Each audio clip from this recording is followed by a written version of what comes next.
Yo, what is going on? Welcome inside the Red Mile Rundown. Thank you so much for joining us again for another episode of the show.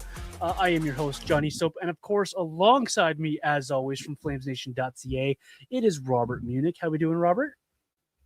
Doing great, and I'm pumped for this episode. We're doing our top 10 Flames prospects, so I'm hoping that our lists kind of differ a little bit. We can have some good debates here, but yeah, man, I'm looking forward to this one.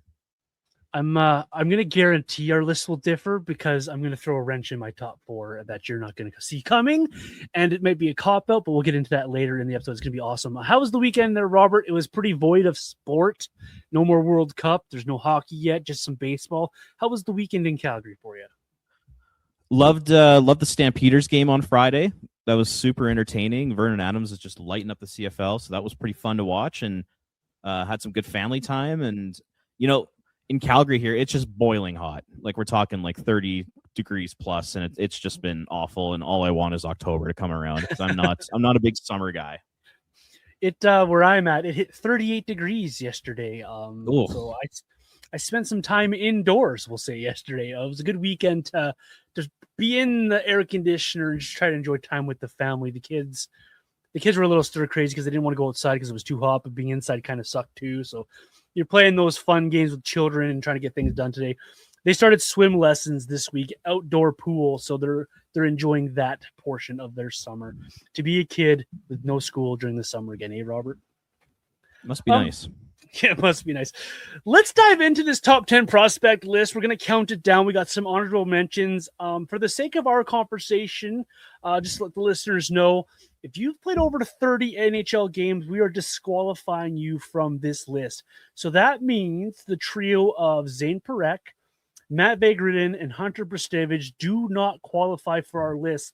Reason for that is Robert and I both seemingly agree these are pretty much established NHLers. These are guys, especially Gridden and Parekh, that are going to play a lot of minutes for the Flames this year coming up. There are guys that are kind of established their roles on the roster. They're kind of they're kind of important players too, Robert? Like, especially with Parekh on the power play one, Matt Vagridin getting top 6 minutes, top line minutes. These guys are kind of important players for the Flames. Just want to make sure that caveat's out there that those three players, correct me if I'm wrong, Robert, we think are pretty much NHLers at this point. Oh, for sure. Yeah, 100%. And even Brzustevich, I even think, proved that he was pretty much an NHL player last year. And I guess like the whole point of like the prospect list for me is that they're just young players that haven't established themselves as NHL players yet. I think that's kind of like the main criteria that we're going for here. Yeah. So anyone who's listening to this show and gets to the end and then starts complaining we have Gridden on this list, just rest assured we recognize Parekh, Gridden, and Brzustevich have already taken the next step. Young NHL players. Let's start at the bottom of the list, Robert. We'll go back and forth here. Let's start with our honorable mentions. We have a ton of prospects in the Flames pool. There's been a ton of draft picks over the last 3-4 drafts here for the Flames. So there's a lot of guys to choose here from. So there's bound to be a guy or two that we just don't have on our list. Any honorable mentions for you from your top 10? Yeah, I mean, a couple stand out to me. First would be Andrew Basha, who, you know, he's had a really interesting last couple of years here in the sense that he's barely been healthy as a prospect. And I'm really curious to see what he can look like with a full bill of health. And, you know, I was super encouraged by his second half of the season last year at the Medicine Hat Tigers. You know, him and the Rucks made one of the most dangerous lines in the entire CHL. And Basha was well over a point per game, and it looked like he was back to being the confident, skilled player that we all know he can be. He had a rough go of it in the AHL, which is totally fine for a 19/20-year-old. That's an extremely difficult league to make your mark on at that age, especially, you know, someone like Basha, who's not the biggest and most physical player. So he's one guy that was just on the outside looking in. I have him as my number 11 prospect in the system, and the other guy that I had just barely on the outside was Chase Harrington. And I think he's a super intriguing guy because everything you hear about him is that he is a rat and he is incredibly difficult to play against. He's physical. He's an asshole on the ice. And he has a little bit of skill on top of that too. And I think that's a really intriguing player for a Flames organization that's kind of lacking that sort of element to their group. And if Harrington can come in and bring that element along with being a 30 to 35 point third line winger or something like that, like I think that could be really valuable. But I had him as number 12 on my list. But yeah, just those two guys were 11 and 12, and they were very close to getting to kind of like that 9 or 10 spot, but I just had a couple guys ahead of them. But yeah, those were my kind of honorable mentions. And even a guy like Tyson Gross was kind of in the mix too. The only reason I had him a little bit lower is just because I don't know if the ceiling's there. I feel like at the NHL level, he'll probably, truly max out as like a third line center. Realistically, he's probably more of a fourth line guy. So just because the ceiling's not that high, I didn't really have him considered for the top 10. But yeah, I guess those would be my kind of honorable mentions here. I like those. I like that one, especially the Basho one. I had him just outside my top 10 as well. And then one other name that I will mention because I know the Flames are high when they targeted this player in the trade, but Abram Weeb also just outside my top 10. I think there is something there for the Flames in a depth defenseman type of role, and I'm excited to see what he brings, which will probably be to the Wranglers this season.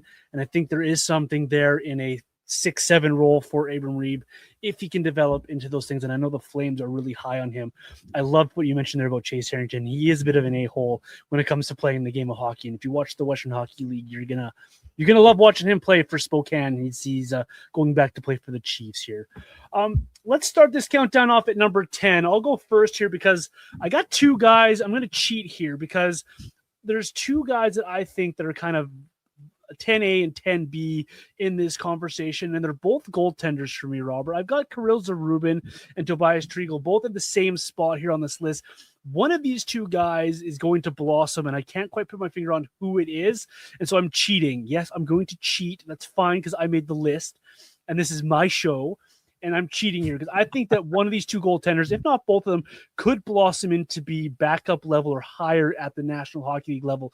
You listen to Jordan Sigalet talk about these guys and how much that he loved the game that Kirill Zarubin brings, and that he wanted to bring him over from Russia a year earlier. He's very high on what he can bring, and I think this guy's going to surprise a lot of people in the Flame circles, in hockey circles, and be a better goaltender than maybe he might be getting credit for here. And then obviously when you have a second-round pick in this past draft, everyone's going to be high on that goaltender.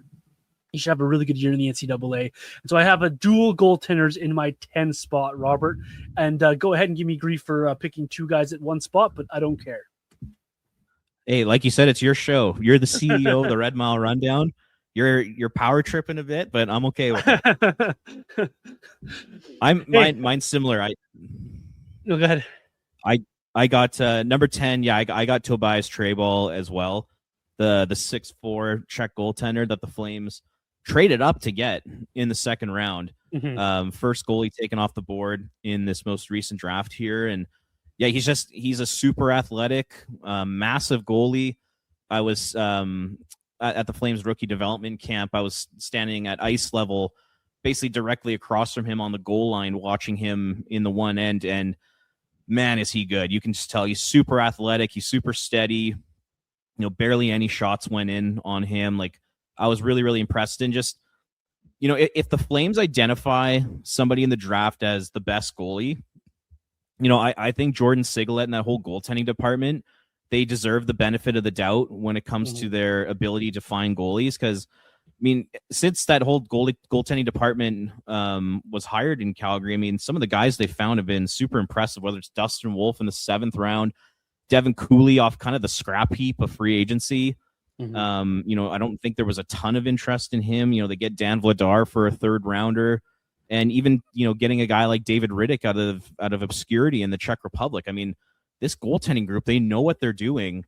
So to identify Triegel as the number 1 goalie in a draft where I think it was 25 or 30 goalies went, it was almost a record. So many.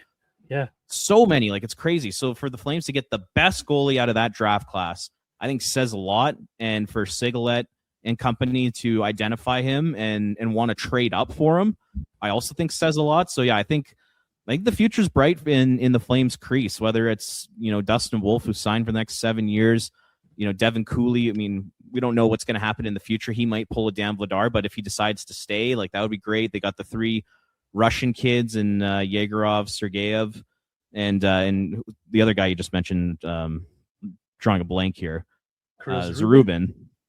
And so yeah, like the goaltending department, the goaltending stacked in the Flames organization. So yeah, that's super exciting. And yeah, I got Trey Ball as number 10 on my list. I like that. I like that a lot. I think that goaltender, I think when Jordan Siglet speaks about goaltending, I think we've learned that he knows what he's talking about with the way that he's developed these guys. He's a big reason they took Wolf in the 7th round a couple years ago, and they drafted him as well. This guy knows goaltenders. He knows how to find goaltenders. He knows how to find goaltenders that can be value picked for where they actually are. So when he actually targets the guy and the Flames move up to get him, you can't help but be in love with the guy as well, and hope that he can live up to the standards that Jordan Siglet has stated. Where are you headed here with number 9 on your list, Robert? So I'm going to go with Theo Stocksilius out of Djurgården, 6'3", just shy 200 pounds. Listed as a center, and at the World Junior Summer Showcase, he was listed as Sweden's first-line center in their opening game yesterday. I remember hearing on Flames Talk that Pat Steinberg, I think he'd mentioned that he'd heard that the Flames view Stocksilius more as a winger, as a pro, rather than a center. So it'll be kind of interesting to see how that plays out. But for him, I really like the mix of his speed, his size, his skill. Like I said, he's 6'3", he's almost 200 pounds at the age of 20. And I think the thing that he had going against him is that in his draft year, we've talked about this before, but he was diagnosed with thyroid cancer, and he was out for quite a long time dealing with that. And thankfully he's got over that illness, which is fantastic. And then even last year he got injured in the Swedish Junior League as well. So he's been dealing with injuries and illness, but kind of similar to Basha. Like, I think once he gets back to 100% health, I really believe that there's a pretty high ceiling for this player. I think there's the potential for him to be a top 3 line player. And kind of what's exciting about this upcoming season is that he's going to have a chance to play against men for a full season for the first time in his career in Djurgårdens in the SHL. So it's going to be fun to see how he progresses out there. But yeah, I got him as my number 9 prospect. I like that. I like that a lot. I'm high on him as well. He's on my list, just not at number 9. My number 9 is Idar Suniev. I think this is a guy who might have fallen down, like he has on my list, fallen down some prospect lists for the Flames, but he still should be a guy that we think of when we talk about Flame prospects. He's only at the age of 21, and he's showing flashes at the American Hockey League level of being a really good, solid NHL or AHL player, and I think that can move to the next level if he continues to work hard at his craft and be the type of player the Flames envisioned he could be. Remember, they brought him over. He was part of a trade, and they dropped him in the 3rd round, and 3rd rounders have a tough time becoming NHLers. But I think this guy can be one of those that breaks the mold a little bit. I don't think it's going to be like his top line forward at the National Hockey level, but this guy has a chance to be a solid depth scorer for an NHL franchise. And I think he's still much in the plans of Craig Conroy and the Calgary Flames moving forward here. So at my number 9 spot, I have Suniev. As for your guy, Theo Stocksilius, I have him at 8.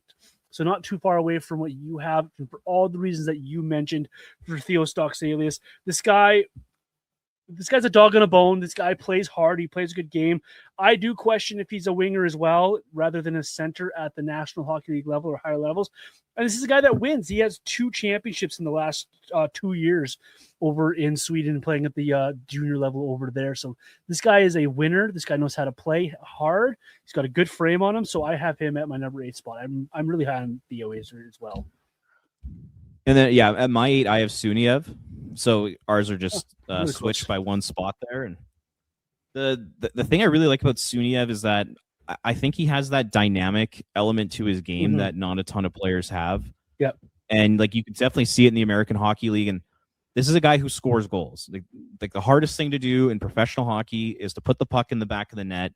And Suniev is the kind of guy that has the ability to do that. And I love the shot. I think the shot has the potential to be pretty lethal. And, even like in his cup of coffee he got at the end of last season, I thought he looked really good at times. I think there's serious potential for him to be a top 9 forward for this organization. And I think he just needs to work on his skating a little bit. It's a little clunky, but other than that, between the shot, between the playmaking and in that kind of offensive instinct, I think Suniev has the ability to be a really good, dynamic, potential 20-goal winger in the NHL. So yeah, he's my number 8. Yeah, I think if you know that skating for sure, he's definitely on line here for a bump up in his level of play. Like I think the both of these guys, Theo and Suniev, are really close to one another in their development, and they're both in for big years. I think in the American Hockey League level, I like it. I like it a lot. Up to number 7 on our list. I think this is where it's going to start getting interesting for both of us here, where we're going to start moving around these prospects a little bit different on each person's list. Who do you got at number 7, Robert? I got Henry Muse, the defenseman out of Michigan, as my number 7. And honestly, I mean, had he not got hurt last year, he might have got consideration to get into the top 5 on this list. I think that his offensive ceiling is very high. Like, you take a look at his OHL numbers, well over a point per game, power play specialist. Even at Michigan last year, he only played in 10 games, but he put up 9 points in those 10 games as a freshman, which I find with freshmen in the NCAA, it usually takes about a month or two for these kids to kind of get their feet under them, get used to the pace and playing against older players that they're not used to.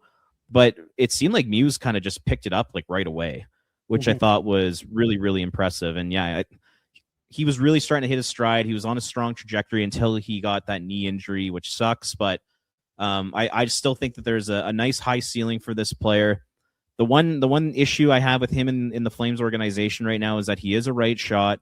He has Parekh, he has Nemec, and he has Brstevich all ahead of him on the depth chart right now, and they're all kind of similar players in the sense that they lean more offensive than defensive. So it's definitely a crowded blue line on the right side there. But if Muse can have another good year at Michigan here, maybe turn pro at the end of the year or head back for another season, you know, I still think there's potential for him to be an NHL player one day. So, yeah, I got Henry Muse, number 7.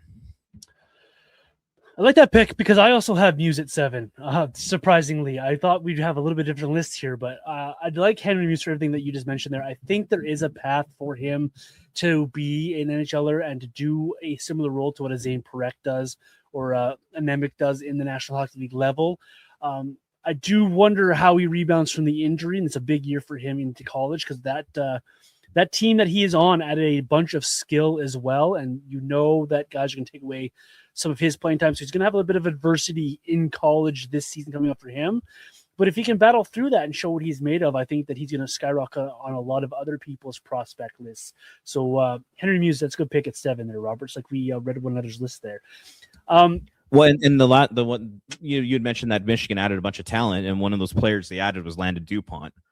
So you know you would imagine that power play one time is going to go to DuPont instead of Muse, which kind of sucks for his development. But I still believe in the player. I still think the vision and the skating and the playmaking is all NHL potential. It's just is he going to be able to realize it? Can he stay healthy? Can he develop? When a guy like Landon DuPont's going to be ahead of him, it's going to be interesting to see. Yeah, I just wonder how his usage differs as well. There is a second power play unit still to run in Michigan. There are a lot of 5-on-5, and if DuPont can't pick it up as fast as Muse does, then the door is open for him to take back some of those minutes as well. So he's in for a big season. He's got to show it and show it quickly here.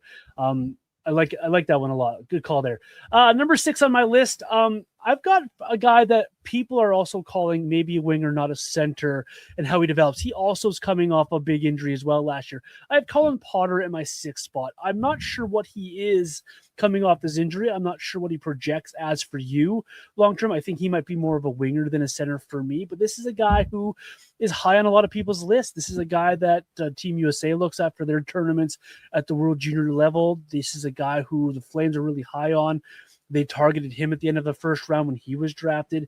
This is a guy that the Flames really want to see something out of. So Colin Potter with another, much like Muse coming off a serious injury, he's got a lot to prove, but he's moving back to Michigan State. He's going to get a big opportunity to play for them, and he's going to get a lot of minutes, in my opinion, and he has a chance there to be a top 6 guy and a guy that they count on in that program to be a difference maker for them. So in my spot, number 6, I have Colin Potter. What about you, Robert?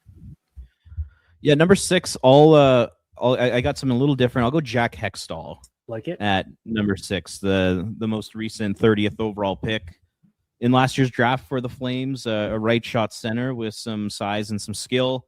It seems like a really smart player, the type of guy who, if he hits his ceiling in the NHL, I think could be a Michael Backlund type of player, that third line winger or a third line center that, can play against opponents' top lines, can win draws, can put up anywhere between 30 to 40 points a year. I mean, those types of players are extremely valuable. And I do think Hextall has the potential to be there. The reason I would put him down at 6 and maybe not a little bit higher is just the idea that I don't know if Hextall's ceiling is all that high in the NHL.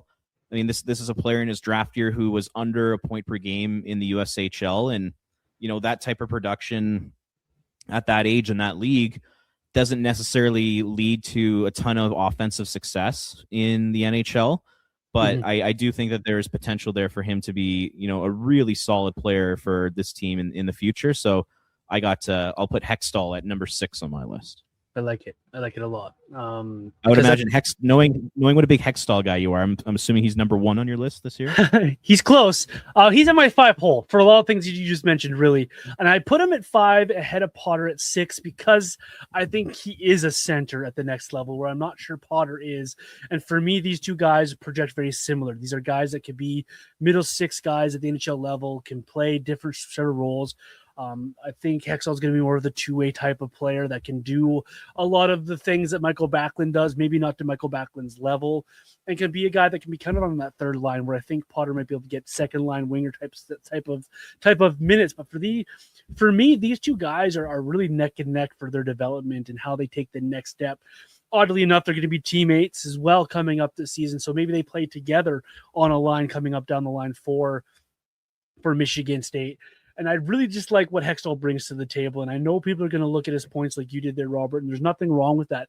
He's more than a point producer for me, though. He is a guy that you count on to win draws. He's a guy that plays a nice full two-way game. And if he can develop this Sean Couturier-esque type playing style at the next level, I think he's got a long NHL future ahead of him. So I have Jack Hextall in my 5 spot as the Flames' 5th best prospect. What about you in your 5 hole? Number 5, I got Sam Honzek. I think Sam took some major strides last year in the limited amount of games he played. I think he played around in 18 games or so last season, and I thought it got off to a bit of a rough start. It looked like he was a little bit out of his element, but I just thought he kept getting better and better and better. And then right around the time he got hurt there, right around the time when him and Michael Backlund collided and ended Sam Honzek's season, I thought he was one of those players who was about to break out. And by breakout, I mean, I think he could have been around a 30 to 40 point guy, play at that kind of pace in his final 3 quarters of his NHL season. But unfortunately, that didn't happen. But, when I think of Sam Honzek, I see a guy like Blake Coleman. I see the younger version of Blake Coleman. And if Honzek can turn into that type of player, I think that would be a massive win for the Flames.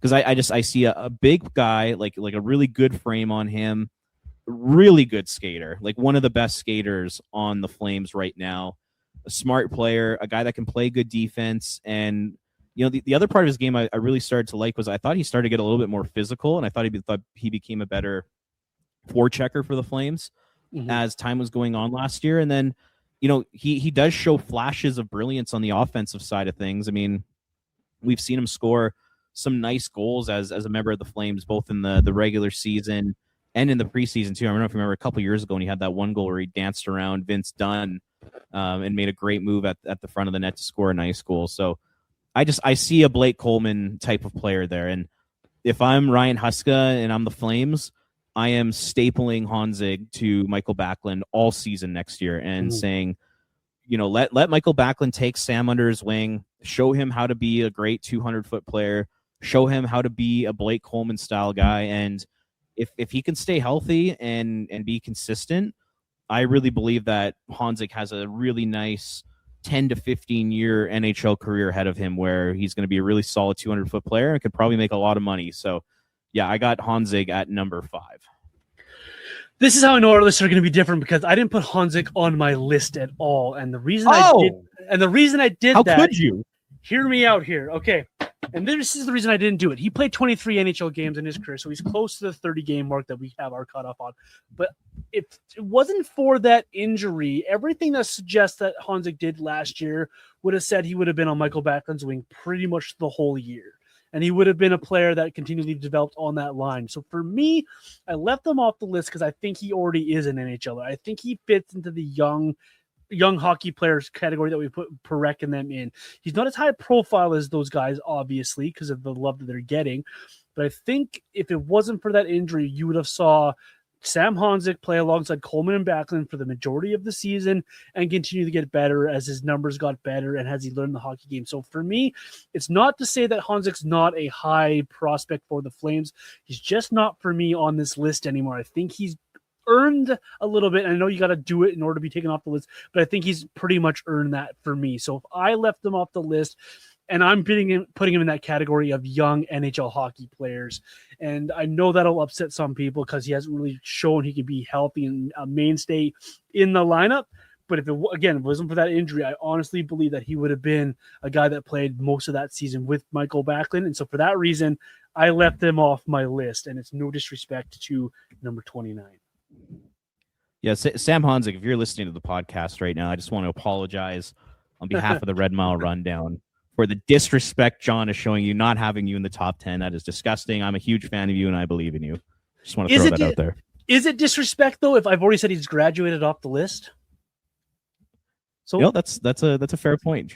Maybe you actually think of him higher than I do. So, Sam Honzek, you're welcome for the praise on the Red Mile Rundown podcast. And if you're listening, you're welcome on any time. Just send me a little DM there, and we'll get you on the show.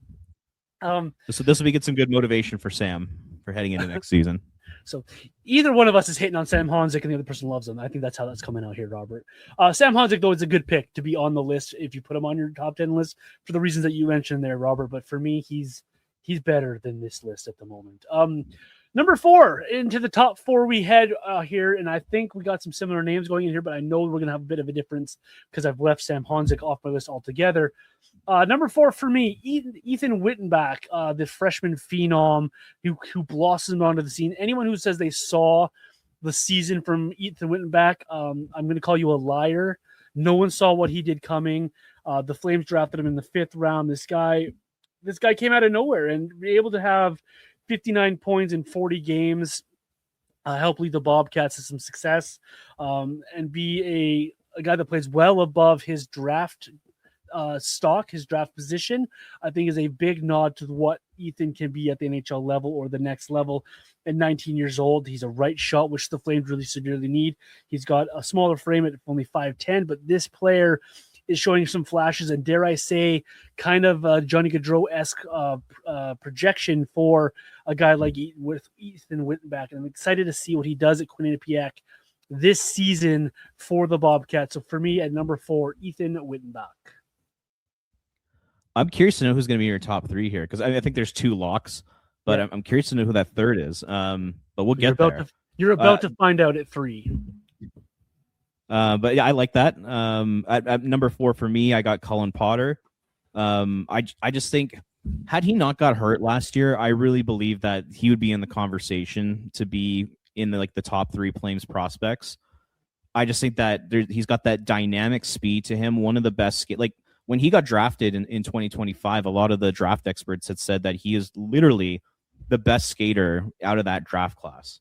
Mm-hmm. And I think the Flames desperately need to add that to their lineup. So I'm excited about Potter in that regard.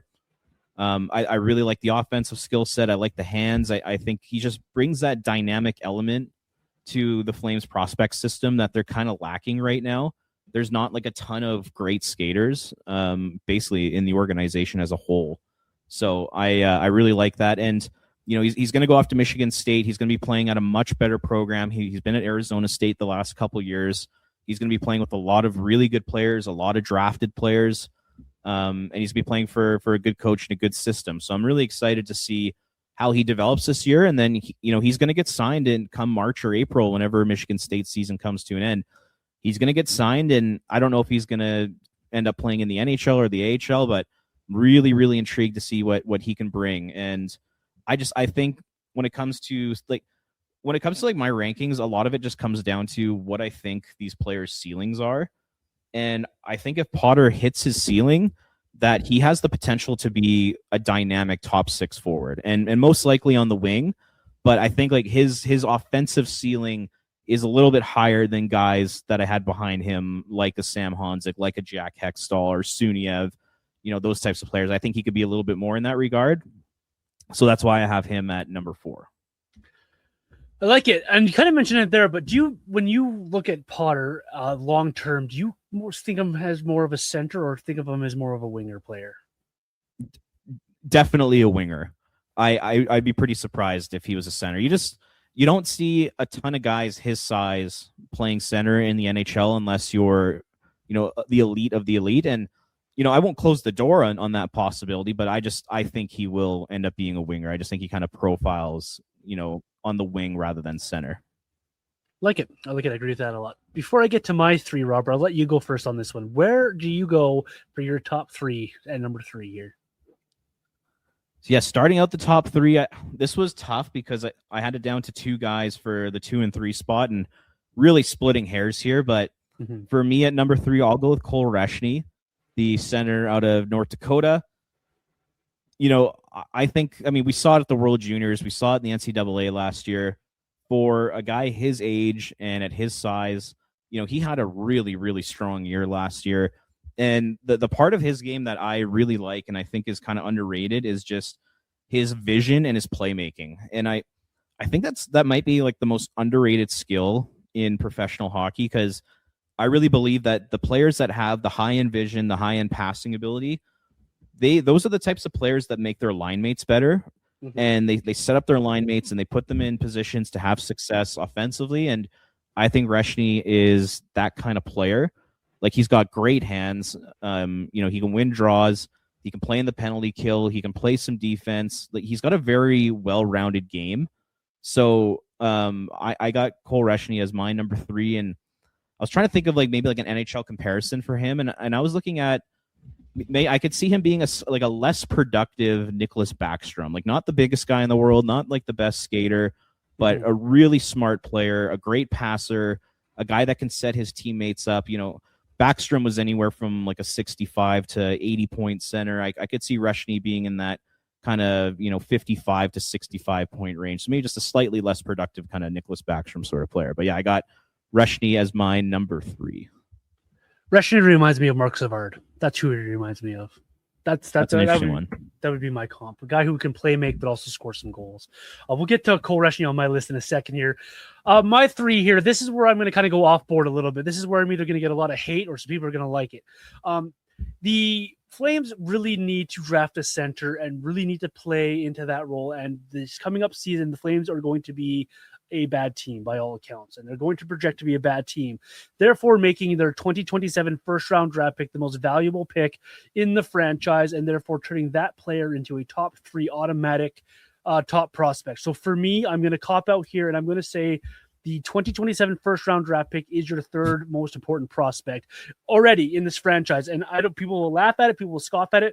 My reasoning being is that player that the Flames draft in 2027 is going to automatically become one of their most important prospects. And if they draft themselves in Alexis Joseph or a Landon Dupont, whoever it might be, that player is going to automatically become a huge important piece to the Flames, to the development of this franchise and the rebuild.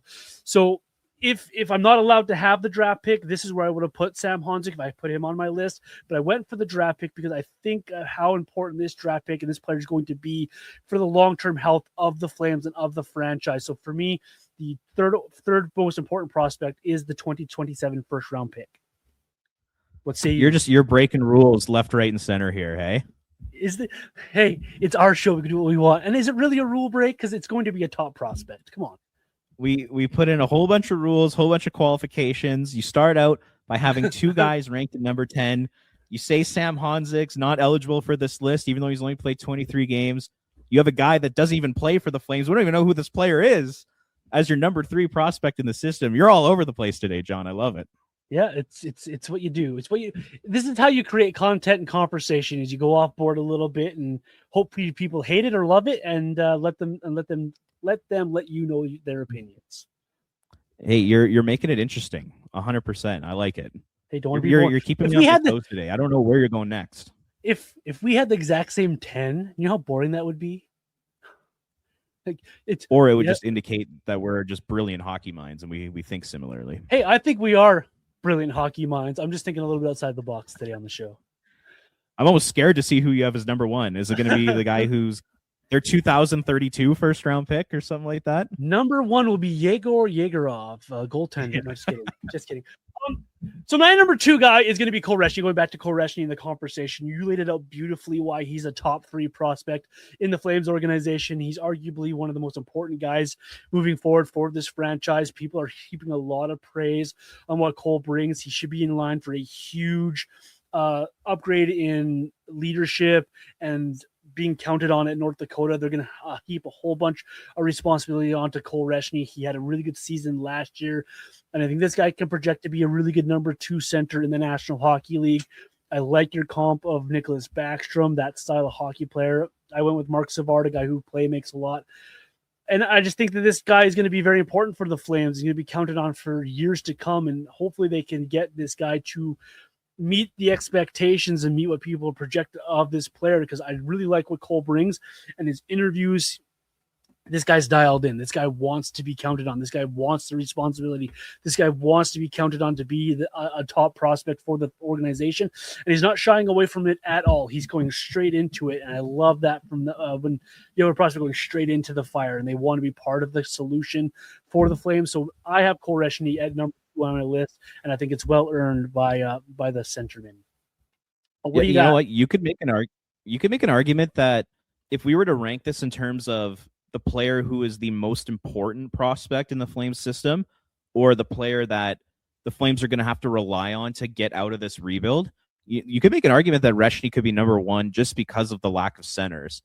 And, if he comes in and if he could be that kind of 60-point second line center, kind of two-way guy and make his teammates better, that's a massive building block for this Flames team. And then, like for your third ranked prospect there, whoever they pick in 2027, if that guy could end up being the first line center, then you got Reshney as a 2C, and then maybe a guy like Hextall or Soxilius as your 3C.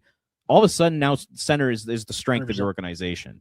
I almost did have Reshney at number 1 because of the center factor, and he is the highest prospect center the Flames have right now, and he's going to be an important player. So hopefully he can work out and be what the Flames want him to be, because he's a hugely important player for this rebuild. Yeah, and I'd mentioned that the playmaking was the thing I'm kind of most excited about when it comes to him. And just to back that up a little bit, in his last year in the WHL, he had 66 assists in 62 games, so over an assist per game. And then as a freshman in the NCAA, who a younger guy making that transition, which is not easy, he had put up 29 assists in 36 games with North Dakota. So really, really impressive playmaking numbers there for Cole Reshney. Yeah, and imagine him playing with a guy like Matt Biggerton down the line, where he can feed that guy some pucks and be oh baby, a good watch. Knowing what's left on the list here, I'm interested where you go at 2 and then at 1, Robert. So at number 2, like I said, I was splitting hairs between Cole Reshney and Ethan Wittenbach, and I got Ethan as my number 2. I mean, this is a guy, I know he wasn't playing in the best conference in the world. Like, he played in the ECAC, which is he's basically playing against all those upper echelon NCAA programs, like the Harvards and the Yales of the world, those types of programs. So maybe it wasn't the best competition, but he still led the NCAA in scoring as an 18/19-year-old. And this was a guy who was, planned to go back to the USHL last season, but the Flames convinced him to make the step up to the NCAA. And man, was that a good decision from him. I mean, we're talking almost a 1.5 per game for the one of the youngest players on the ice, night in, night out. 59 points in 40 games. Every time I watch him play, I see these special tendencies. Like he's the kind of player that he sees passing lanes that nobody else sees, and when he sees them, he executes on those passes. And you had thrown out the comparison of Johnny Gaudreau there, and I see Johnny Gaudreau tendencies when it comes to his vision and his playmaking. Like how many times with the Flames did we see Johnny Gaudreau just dance all over the ice and make a ridiculous pass to a teammate, whether it was Lindholm or Monahan, where they're wide open and they don't have to do anything except put the puck in the back of the net. I see those types of tendencies with Wittenbach, and we even saw it. If you go take a look at the World Junior Summer Showcase highlights from Team USA's first game on Sunday, just go and look at the passes Ethan Wittenbach was making. Like they were special. Like these are the types of passes that not a lot of guys can make. And once again, when I'm doing my rankings, I'm doing it based off of projections and who has the highest ceiling. I think Ethan Wittenbach, if he hits his ceiling, has the potential to be a point per game or better player in the NHL. And I know that's putting a lot of expectations on him, but and I know he's not the biggest guy in the world and all that, but man, can he make plays? And like you go back and you just kind of look at his story, and it's similar to Johnny Gaudreau in the sense that his dad owns a rink in I don't know if it's in New Jersey, I forget what state it's in, but Ethan Wittenbach just grew up playing hockey. That's all he did. In his spare time outside of school, all he did was just live at the rink and play hockey with his friends, play 3-on-3, and he just got to understand the game and got to get the kind of flow of the game down. Like not many players do. Like I just find with development now, it's a lot of systems and it's a lot of like going through cones and doing tight turns around cones and stick handling through cones. And I feel like the guys who, play on the outdoor rink and play shinny and just like, have that kind of free-flowing, non-structured kind of game, those are the guys that really know how to play hockey. Those are the guys that have the great vision, and I think Wittenbach's one of those guys. So, yeah, I see just a ton of hockey IQ in him. I see an elite vision, elite passing ability, and, I could see him being like a Johnny Gaudreau or like a Clayton Keller type of player, like a smaller winger, but is extremely productive. So, I got him as my number 2. It wasn't by much. Like I said, I'm splitting hairs between him and Reshny, but I just think there's something special about this kid, and I'm really excited to watch him in the World Juniors next year and to watch him at Quinnipiac again. And then he's going to sign too, and come March and April, those are going to be 2 really exciting months if you're a Flames fan. There's going to be a lot of young players signing out of the NCAA. So yeah, Wittenbach is my number 2. And also I was referring to Ivy League schools. I could not think of Ivy League schools for some reason. That's what I was trying to refer to. When I brought up Ethan went back and I did the Johnny Gaudreau comparison, I really hummed and hawed about actually saying it because people might take that to heart that this is Johnny Gaudreau 2.0. He's not as dynamic as Johnny is, but his ceiling is a guy that can play make and produce points and at a high level. And I love your point per game little snippet there, Robert. I am really high on what Ethan Wittenbach can be for the Flames down the road here. This guy is on a similar projectile that Gaudreau was with his development and how he came to be a hockey player and how he went to college and how the Flames are going to go get this guy out of college at the end of this year, especially if he has a repeat to last year's success. And they're going to put him right into the lineup. They're going to be, hey, let's go. The Flames need this style of player. They need guys that can produce offense, be dynamic, have this type of skill set. So I have no qualms about him being number 2 on anyone's prospect list for the Flames. I kind of feel like I did him a disservice only having him at number 4 on my list because of how high the praises we're giving to this kid. But he's definitely earned all of this praise, and the Flames found another gem a little bit later in rounds for them. That leaves number 1 for both. Yep. Go ahead. I'll just point out quickly, and this, I don't know if it's a fair comparison because Johnny was even smaller than Ethan was in their freshman years, and Johnny was playing in Hockey East, a better conference. But in Johnny Gaudreau's freshman year, he put up 44 points in 44 games, which is outstanding. Ethan Wittenbach was 59 points in 40 games. Like, we're talking almost a half a point per game more for Wittenbach over Gaudreau in their freshman years, which I think is unbelievable. And the other thing to take in consideration with Wittenbach too is that, playing on a team like Quinnipiac, I mean, he's got some good line mates and he's got some good teammates on that team, but he's not playing with like anybody special. Like there wasn't somebody who was leading that line or leading that team, and Wittenbach was kind of trailing behind and picking up kind of the, like the bunch of secondary assists and was kind of, relying on other players to get him to that type of point production. Whereas Johnny was playing with really good players at Boston College. So like, that's just another thing to keep in mind there. Like, Johnny that season had, a guy like Chris Kreider on his team. Like, Wittenbach had nothing even close to that. So like I said, I just think there's something kind of special about this player. And I'm really, really excited to see what the future holds for him. I agree. And unless you're pulling something out of left field, Robert, that leaves number one, and that leaves the same guy at the top of both of our prospect pool lists. Correct me if I'm wrong, but Carson Carroll tops the top 10 prospect list for you. I'm actually going Rory Cairns as my number one prospect. Hey, he does play 30 NHL games. He's eligible. It's definitely Carson Carroll for sure. I mean, honestly, I don't know.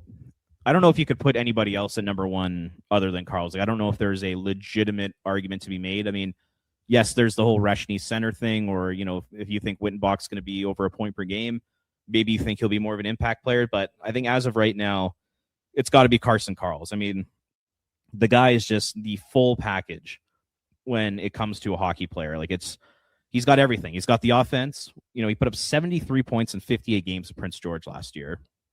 As a draft eligible defenseman, that's some pretty ridiculous production for a player that age. When you listen to Jim Playfair talk about him, he always says that, Carson's the type of kid who he'll never sacrifice his defense in order to get offense, which I think is something that should really excite Flames fans. And then, he's got the physicality on top of that. He's got the hockey IQ. He's got, a great mentality. He's got great character, comes from a great family and a hardworking background. He's got a really good attitude. Like, I don't think there's a single thing about Carson Carl's that you could point out and say, you know what, like, that's one thing that kind of concerns me about his game. I think he is just by far and away the most well-rounded prospect in this Flames group. Like, we talk about Wittenbach. Well, his kind of the one thing holding him back is size. And then for Reshny, it might be goal scoring and a little bit of size. But like with Carl's, he has everything going for him. And, a great thing too is that he's a left shot. And the Flames, they don't have the high-end guy, the high-end young defenseman on the left side that can be a legit top-pairing guy. So you add it all together, and I think Carl's is by far and away, the best and most important prospect in this Flames system. And yeah, he's clearly a number one for me. And he's another guy that's probably going to sign at the end of his college season this year, and we'll probably see him in the NHL at some point in March or April, which is going to be unbelievably exciting. So yeah, I think it's Carson Carl's is number one, and I don't really think there's any sort of debate around it, to be honest.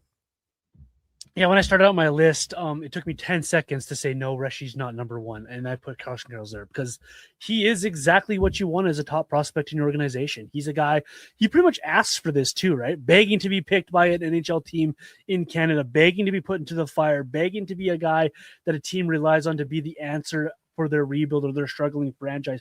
He wanted this. As a Western Canadian farm boy, he fits right in with the Flames, a guy who was Mr. Everything for the Prince George Cougars in the Western Hockey League, and he's going to be counted on in college to be that guy as well, to be a guy that's relied on for a lot of heavy minutes. And interested to see how that develops for him in the NCAA, and I think that was the right move for him to play against bigger, stronger opponents. And everything that he does and tries to accomplish on ice, it just shows how hardworking he is, the work ethic to be better, the hockey IQ to get through certain situations and to be a better hockey player each and every game that he plays.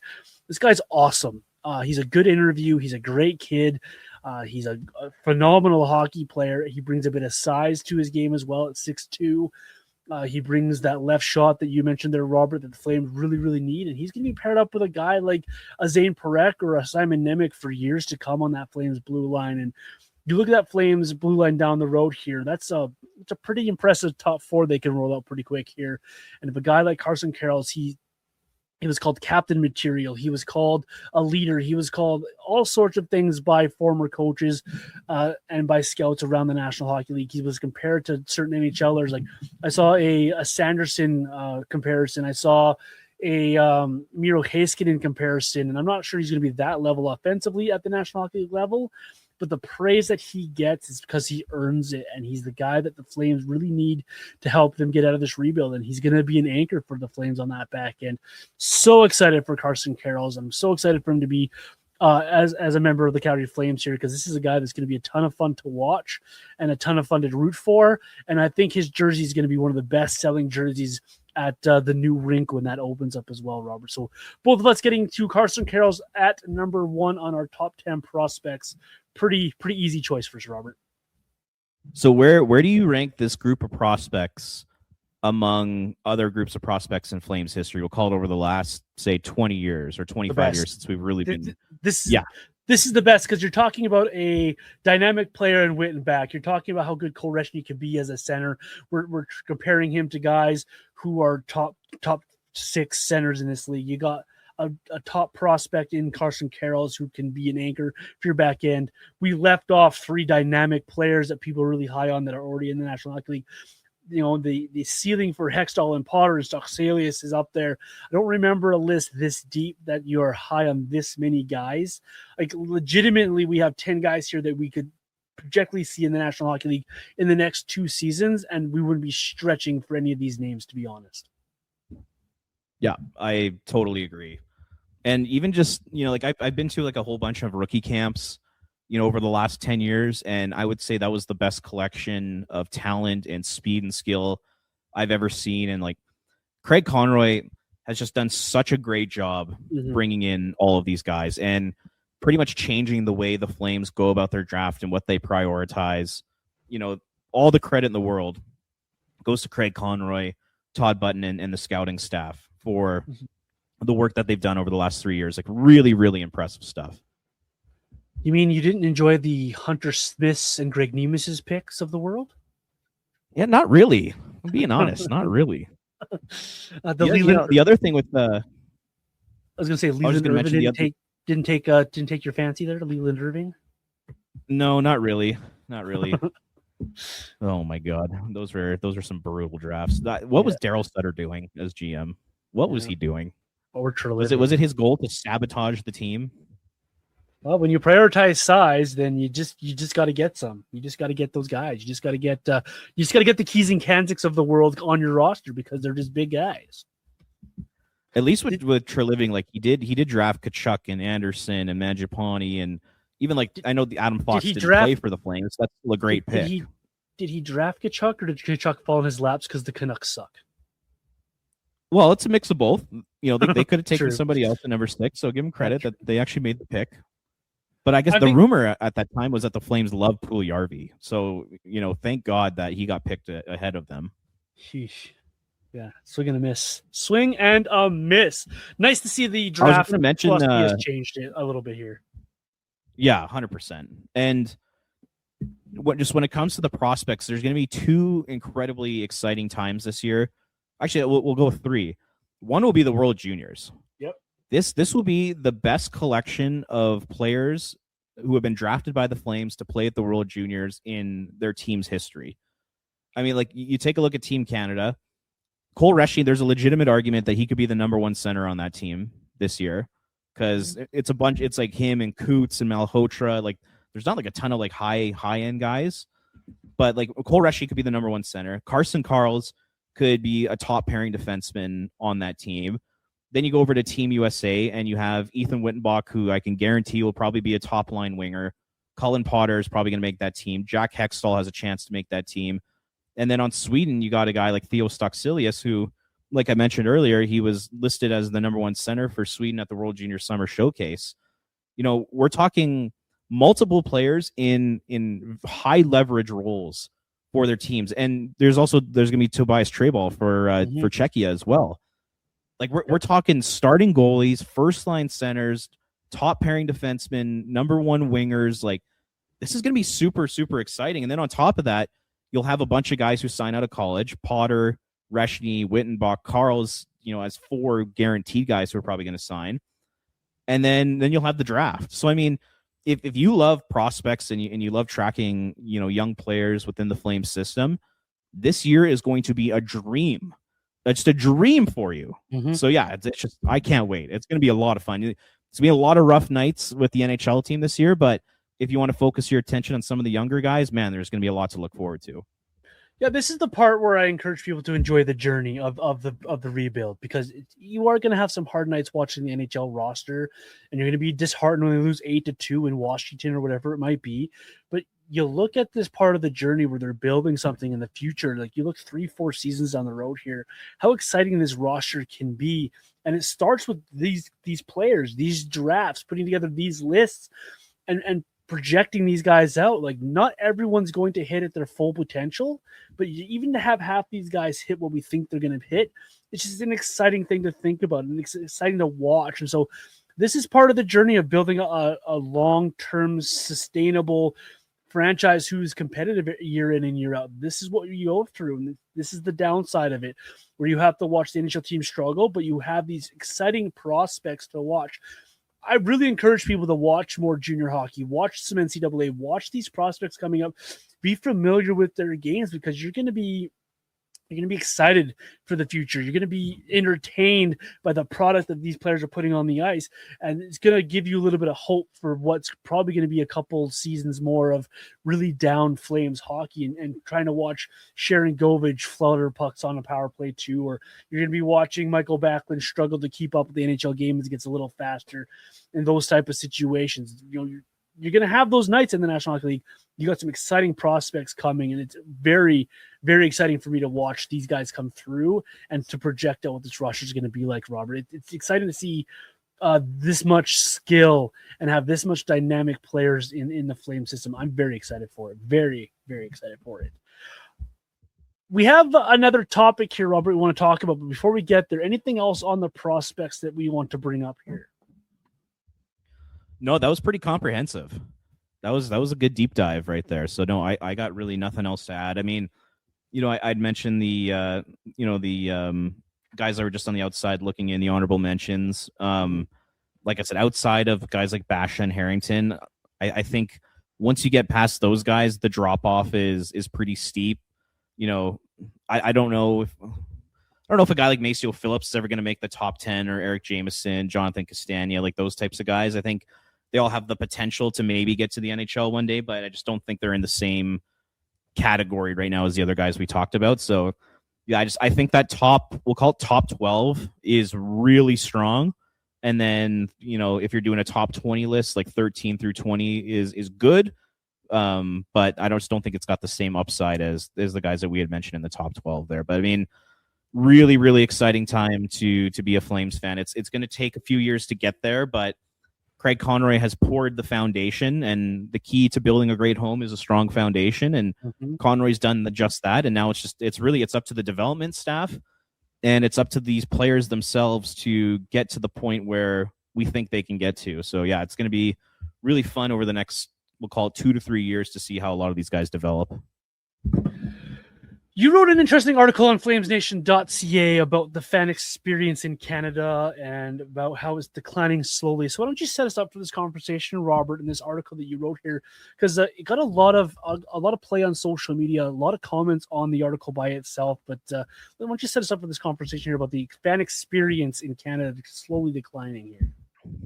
Yeah, I mean, if you haven't checked out the article yet, go to flamesnation.ca and read it. And basically the inspiration behind the article was just seeing Sportsnet increase the price of Sportsnet Plus again. This has happened 3 years in a row where, the app was not too long ago. The app was, I think it was like $180 for the year, which is fairly reasonable. And I thought was totally fair for what you're getting. Mm-hmm. That price has essentially doubled in the last 5 years. Sportsnet Plus is now the most expensive streaming service in all of Canada, which is I found absolutely disgusting. So when I saw that news, and I've been thinking about this for a while, I'm like, there's a whole bunch of things right now about being a fan that's really starting to decline. So I kind of dove into that whole topic. I'm curious to know like where you're at, John, with being a fan in Canada right now, like just the whole experience overall. Compare it to, say, like the mid 2000s or the early 2010s. Like, where do you think it was, and like where do you think it's going? And are you kind of on the same page as me, or do you think I'm kind of over exaggerating a little bit? No, no. In fact, I'm going to be harsh. I think Sportsnet sucks. I really think that their product has gotten worse every single year that they've been on the air. They have not done anything innovated in this program. They tried the 1 year with George as the host, and then went right back to the old school way of thinking things. You compare it to back when TSN had the NHL rights, and the amount of panel discussions and breaking down of the game, and then you had Hockey Night in Canada separate with Ron McLean, and yes, Don Cherry was a polarizing figure for some, but Coach's Corner, and then you had Behind the Mask with Kelly Rudy. You had a bunch of different programs. You had the East Coast the West Coast, what do they call it? The hot stove there, the hot stove, yeah. That, like, they had so many different ways of presenting the game on different platforms that you got on your basic cable package that you were spending in your regular house now. And the product that you got pretty much for the cost of cable was an informative program where they really highlighted the players. They really did a really good job of teaching the game. And I think I'm really familiar with the game of hockey and the ins and outs of it. But even watching those programs and those intermissions, you got a lot out of it. You got a lot of bang for your buck. Where nowadays, Sportsnet is really focused on giving you that Mr. Lube commercial a second time, or the Tim Hortons commercial. Got to shoehorn that in 7 or 8 times in this intermission. You don't get the value anymore of the broadcast. And then you go the on-ice product. Like, the NHL has never been faster. It's never been better. Higher competition. Anybody can beat anybody on any given night. And it's incredible to watch. A lot of young, great talent in this league. And I think Sportsnet does a really bad job of highlighting these players and showing these players and teaching the game and the different rule changes we get every year in and out of the National Hockey League. They're more... And shame on us as consumers for giving them our money and allowing them to think this way, but they really don't care about the product because we keep spending the money. People keep giving them their money that, okay, we can do the same with less, or we can do less with less, and you get less informative intermissions. You get less bang for your buck. There's no post-game show anymore. It's straight to Sportsnet connected. How many times did you watch a Hockey Night in Canada broadcast or a TSN broadcast? Or heck, if you were in the States, an NBC broadcast, there was always a post-game wrap-up with the panel, an interview with a player on the ice. You had those kind of things that would bring you the end of the hockey game. You would have great discussions on what you just saw between Pittsburgh and Washington on the ice, or whoever it was that you were watching to play. You don't get that anymore. It's straight to Sportsnet Connected and how bad the Blue Jays lost that day, or straight to Sportsnet Connected and you don't get live look-ins on other games anymore. They used to be cut off one Hockey Night in Canada game, you'd go to the other one to watch the end of the Habs game or whoever else is playing that night. You don't get those things anymore. So Sportsnet has really taken liberties here with their right holdings and have given you as little as they possibly can while still getting all your money. And because we continually pay that money, they continually find ways to shave it down. And it's a shame that they're taking advantage of their consumers. And it's a shame on us consumers a little bit that we continually give them our money. I don't like the fan experience because it doesn't seem to be a fan experience anymore with Sportsnet. Go back and watch a full broadcast of TSN in the early 2000s and James Duffy hosting those panels and Bob McKenzie giving his insights to the game and so on and so forth. It's such an entirely different experience. It doesn't feel like an experience anymore, Robert, and that's where I stand on Sportsnet. I think it's not good for it, and it doesn't encourage people to tune into the broadcasts. It doesn't encourage people to learn more about the game because you're really not getting any bang for your buck here. Yeah, no, that's well said, and I agree with basically everything you said there. I mean, Rogers is at the middle of basically this whole discussion. It's ever since they took over the national rights, it has just slowly been declining. I mean, when you go back to like the mid 2000s or early 2010s, just going back and look at the lineup that TSN and CBC had for play-by-play commentators and their color analysts. It was so good. On TSN, whether it was Gord Miller and Chris Cuthbert leading the way on their national broadcasts, and at CBC, it was Jim Houston and Bob Cole and Mark Lee and Rick Ball and like elite of the elite play-by-play commentators. We don't have that anymore. I mean, You have Chris Cuthbert as the number one guy, and he still does a really good job. But then it's a guy like John Bartlett who, does a nice job, but he's not even close to being in the same caliber as the people that I had just talked about. And then, out west, they used to have national guys that did the late night Hockey Night in Canada games. Now they just go to the regional guys. They don't even have a national guy. And then you go to the studio shows, like you had mentioned, that the quality has gone down. The betting segments are out of control. They basically replaced storytelling and analysis with betting, which I get betting. These betting companies, they spend a lot of money on marketing on these sports networks, and quite honestly, they're the lifeblood, and they're basically the reason why a lot of these sports channels exist. So like I understand the importance behind it, but at the same time, it almost feels like it's gone a little far sometimes. Like I remember back in the day, Elliot Friedman used to have a segment on the pregame show on Hockey Night in Canada. I think it was called Inside Hockey. And he would travel to different cities, the week before Saturday night. And he would do these awesome, 5 to 8 minute deep dives into stories in those local markets. Whether, I remember one, he went to Vancouver to talk to the Sedins about their charity work and how they donated $1 million to the BC Children's Hospital. Like, they did that every single week, and it was awesome storytelling. That doesn't exist anymore. And then, away from the actual TV broadcasts, like another thing, I was critical of was just these large media companies are decimating sports media in this country. Bell and Rogers have shut down multiple all sports radio stations. Newspapers only employ probably 1 or 2 sports writers now that actually go to games and write. A lot of these large broadcast corporations, your CBC, CTV, Global, City News, all those types of places, they used to have sports departments with 3 or 4 people that would do like a 30-minute sports show, and they'd send people to local games.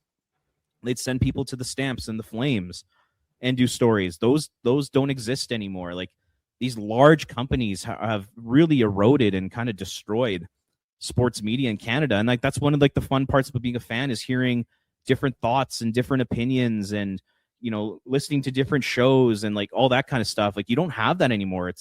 You have your podcasts, which is great, but like all sports radio stations are now gone, and those were a lot of important voices in local markets. Like, there's that. And even like the other thing too is just, I find, I talk about storytelling and I talk about fan engagement, and a lot of teams they're so conservative, and they're so tight with who they let their players speak to, and the type of access they give to media companies with their players it's like almost non-existent now.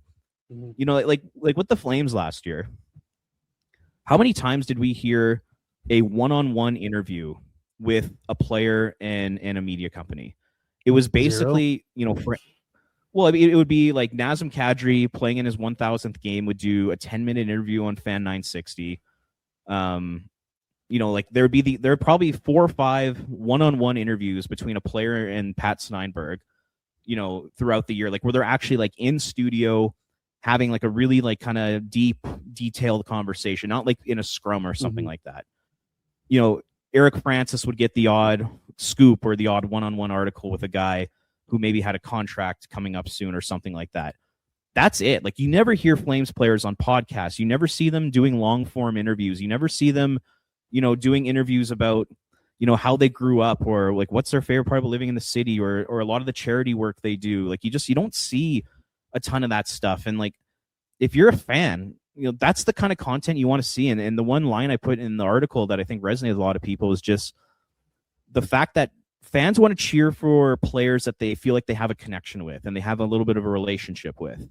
And when you gatekeep those players from media and from fans, and you have a red rope around, like Hollywood red carpet, or like a red rope around them, and all that kind of stuff, and you don't allow them to go out into the community and get to know people, there's just becomes this divide between the fans and the players. And then it goes from the fans having a connection with the players to now the fans are just watching a millionaire play hockey, and there's no connection there anymore. And just that seems to be going too. Like, there's so many things that are declining our experience as hockey fans. And yeah, just a lot of it has to do with storytelling and media, and the lack of coverage and all that kind of stuff. And yeah, I'd been thinking about that for a long time, and just seeing Sportsnet once again increase the price and making it more difficult for the average fan to watch their favorite team play, like it just put me over the top. And I'm like, God, like enough is enough. Like someone's got to talk about this. So yeah, like it's just, and then, from a playing perspective, I'm hearing the other day, John Shannon, who's as dialed in as they come when it comes to people in the NHL office, he's saying they're going to move to 36 teams. 36 teams. How the hell are you supposed to win a Stanley Cup when you have 36 teams in the league? Like there's that too. Like there's so much. There's so much that the NHL could do better. And yeah, it's a real shame. And I hope that they can come up with some solutions to kind of get back to connecting with fans a little bit more. Because now it feels like we're nothing but an ATM with the amount of money we're spending on Sportsnet Plus, the amount of money you spend on a ticket to go to the game, and to buy a $17 beer, and to buy an $8 or $10 hot dog. Like it just feels like we're ATMs now rather than fans. And I think there's a different relationship there between a person and a normal like B2C business and a fan and a sporting team. Like I think the relationship's different. I think you need to be treated a little bit differently. So I don't know. That's just a long way of saying that the NHL's got to change things up here, because if they keep going in this direction, they're going to eventually lose a lot of fans, I think. Yeah, the NHL likes to talk about making this game accessible, and they want to grow the game. And you look in the States and you have all these regional broadcasts. And if you watch any of those those FanDuel network guys down there, there's a ton of really, really good broadcasts in the States. There are, and there's a ton of work going into those guys. And they're growing the game in the States. In Canada, though, it feels like, well, we're Canadian, we'll just tune in no matter what happens, right? Like they're taking advantage of the good nature Canadian hockey fan, and the experience isn't what it should be. Like, let's be honest, you should be better. You should have a good experience. You go watch the NFL and you watch the experience. It's all catered around to the fans. The on-field warm-ups that you watch, or the interviews you get, the access you get in the media, social media from these NFL players, the NHL is nowhere near that. It's all about the gatekeeping that you mentioned there, Robert. And it's not growing the game. It's not catering to anybody other than the high telecoms who like to run these broadcasts and these stations. And it's all about how little they can do, but how much money they can get. Like it just felt so tone deaf, shutting down these radio stations, and then 2 weeks later you're putting an increase on your app. Like it just feels like it just really sends the message that they don't care about the consumer. And so as consumers, we got to kind of find a way to take that back a little bit and find that experience. But the NHL is going to feel the effects of it. The next generation of hockey fans, they want stuff now. They don't want to wait. And that's fine. That's how the world's going to go. But to cater to those fans, you got to make it accessible for them to watch these games now. You got to make it accessible for them to learn these games. You got to make it accessible so the players can be interacted with and things like that. That's how the world is right now. That's how the world's going in the social media era. And so you've got to find a way to make it more accessible for the fans and to make their experience better than it is. Because in Canada, the experience is absolute garbage. It's not to the level that we should have as a consumer, as a customer. It's like going to a restaurant and ordering the same meal for 5 years, but it goes from this double-decker deluxe hamburger to a single patty with a couple of pickles on it. Like that's what I would liken it to, and you're still paying more for that second sandwich rather than getting what you actually should be getting from it and being okay with it. The NHL needs to step in here, and I know they're not going to be able to tell a big telecom what's going on, but what they can do is they can make it so they can't have the monopoly of the broadcast in Canada. Look at what Amazon's done in just that one game a week on their Prime broadcast. It's incredibly different than what Sportsnet brings, and I really find it hard finding someone that doesn't like that broadcast over the Sportsnet broadcast. Or everyone loves going to Amazon and watching this game. They give you the experience that we used to have, and fans like that. If you don't like that broadcast, something's got to be wrong with you, because it's an incredible broadcast, and that should be the expectation in Canada. This is our national pastime. This is what we like to watch. This is what we're known for around the world. It's hockey, and so we got to make it accessible for everybody, and we got to make the experience fun for everybody. Otherwise, you're going to see the decline in watching of the sport and therefore playing of the sport. And it's just going to go downhill from there.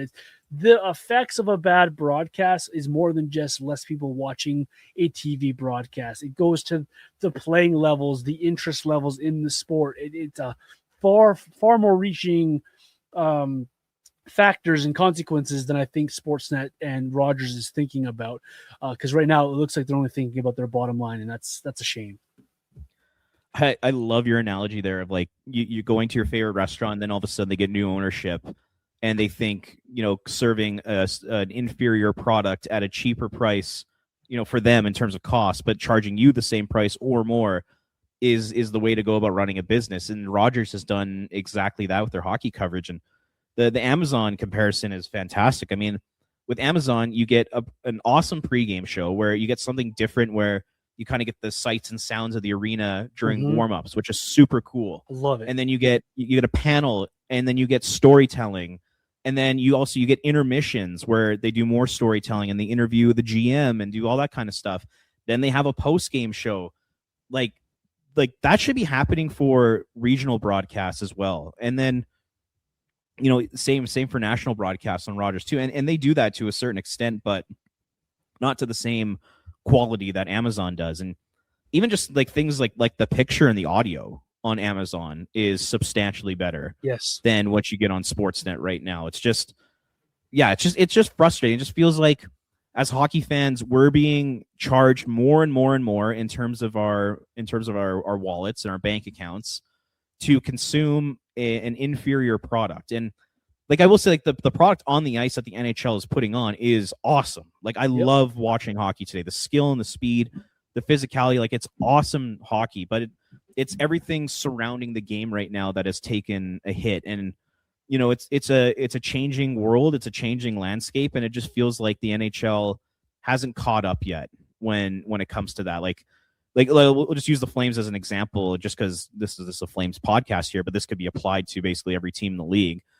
But like, don't you want to get your message out there a little bit more? Like I wrote about this in the article. Like a guy like Zach Whitecloud, this is a phenomenal human being. Just look at how good he is with the media. Look how good he is in the community. Look at all the charity work he's been doing. He's played 30 games for the Flames, and he's already a fan favorite. Like if you're the Flames, like, don't you want him like going out and doing interviews and talking to people in the media and showing off his personality and getting him to talk about his love for the city and how much he enjoys being a member of the Flames? Like that's how you build connection with your fan base, between your fan base and your players. Like that's how you do it. And you shouldn't be afraid of the media. Like yes, like you have to be careful if you're a player, like what you say. Like you can't go out and just say absolutely insane things, but like that's not asking a lot of a player. It's just like, okay, just be a normal human being. Like like you just the protection of these players, I think is too much right now.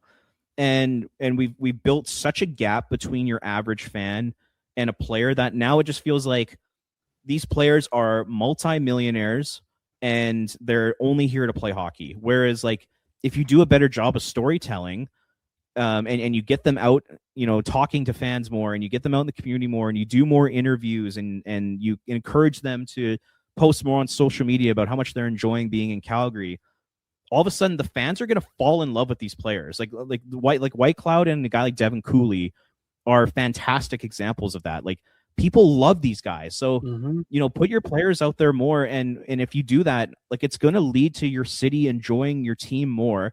It's going to lead to more ticket sales. It's going to lead to more merchandise sales. And it's going to lead to just having a better relationship between the fan base, the players, and the organization. Like, I just think it's a no-brainer.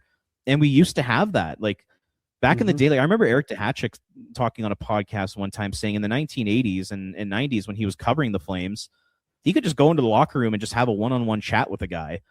But now you have to go through, multiple steps, and you have to go through PR people. And normally whenever you get access to a player now, it's in a scrum with like 8 other people. And like, you just can't tell stories and you can't build relationships by doing that. And I even remember Duhatschek saying, like, I used to go for beers with players. Like I would go out and have lunch with players and get to know them and get to know their story. And, You know, there are times where I could write a story and I could go, you know, back to their house and meet their family, and like, and when fans read those types of, you know, pieces of content, whether it's an article or video form, you get to know the player, and then all of a sudden you want to cheer for that player more. Like, it's like, it's the hockey broadcast itself. It's how expensive it is. It's cutting off players from the fans and protecting them from media. All those things combined are starting to add up, and it's starting to really become an issue, I think, with hockey coverage in this country. So like, I really hope, you know, team executives and executives at the NHL head office, I really hope that they understand this, and I hope that there's going to start to be a change here, because if they continue in this direction, like they're going to start to suffer. And, you know, Rogers is going to lose like a lot of subscribers, and they're going to lose a lot of TV viewers. And, you know, another thing too, is like Canada, the landscape, not only on the media side, but just demographics in Canada is changing. Like, we have a lot of new Canadians here that you should be introducing to the game, but because it's so expensive and it's so hard to access, you know, like a lot of new Canadians can't even get there, you know, whether it's watching the game or signing up to play. Like, there's a lot of different elements to this conversation that I don't think the NHL's taking as seriously as they should.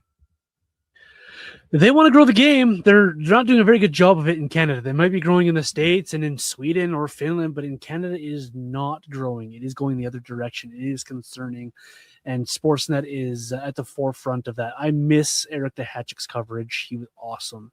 So good. And I miss his hits on the radio as well. He was really good on those as well. Like, he was what hockey reporting and sports reporting should be, where the storytelling that he did, the analysis that he provided, and multiple different levels of doing it. He did it on the radio. He wrote articles for it. He did it on TV on Hockey Night in Canada. He was tremendous at it, and that's what Canada has lost. We've lost all of it, except for a small snippet every now and then on an Amazon broadcast. We've lost it. We don't have it anymore, and it's a shame, because it's going to limit people. You just mentioned there, Robert, all these new Canadians in the country. The next generation of hockey fans, they don't know how to go about getting this information or seeing this information. It's tone deaf when it comes down to it for me, and it's a shame at the national hockey level that these telecoms are getting away with this kind of stuff. And as Canadians and as a long time hockey watcher, I'm very disappointed. And just to balance out the conversation just a little bit, is just, there's tons of people doing great work. Like, there's no denying that. Like people in media today, like, they're doing the best with the hand that they're dealt right now. You know, like the NHL and its club teams, they do a lot of great work. Like, whether it's like charity work or, you know, like I know like a lot of teams are producing their own documentaries to kind of give fans a little bit behind the scenes looks. Like, that stuff is good. Like, there's still lots of good out there, and there's still talented people out there. It's just, I feel like the quality is slipping a little bit, and a lot of that blame goes on to like the major networks for not prioritizing this, and a lot of blame goes on to the NHL for not stopping this and not doing anything about this. So I do just want to point out that, like, it's not all bad. Like I said, the product itself, the game itself is great. A lot of these teams do amazing work in their communities. Like, a lot of players do amazing work in their communities. I just think when it comes to things like storytelling and building your connection with your fan base and pricing and the quality of broadcasts and stuff like that, like, there's lots of room to improve there. But I do want to say, like, there's still lots of good people and lots of good work happening right now, for sure. It could just be better. Absolutely, and that is well put by you, Robert. Anything else you want to bring on the podcast? Because like, we could beat this conversation to death till we're blue in the face here, and it's well put by you. And go read that article on flamesnation.ca that Robert put out there. It's well worth the read, and hopefully you can all find a way to watch Flames games this year and have an enjoyable experience, because Sportsnet and Rogers isn't making it easy on us. Anything else you want to bring on the podcast here, Robert? We've gone quite long this week, and we appreciate everyone sticking with us. But anything else you wanted to talk about this week? No, I think the hour 24 in the middle of July is good enough. I think people are done with us. If you need to, watch the episode in two parts. I guess it would be the way to go about doing it if you really need to. But without any radio, thank you, Sportsnet. Without any radio, I think people are going to enjoy the conversation. And if you have enjoyed the conversation, please don't forget to like and subscribe wherever you get your podcasts, and follow us wherever you do your social media. We are there. Robert, your new handle on X is Robert_Munich. Do I have that right? That is correct. All right. And I'm Vintage Johnny 84 as well. So go ahead and find us on there and we'll happily chat more flames with you. Appreciate you making us part of your podcast rotation for helping us grow this show. We appreciate each and every one of you, every download, every listen, every share.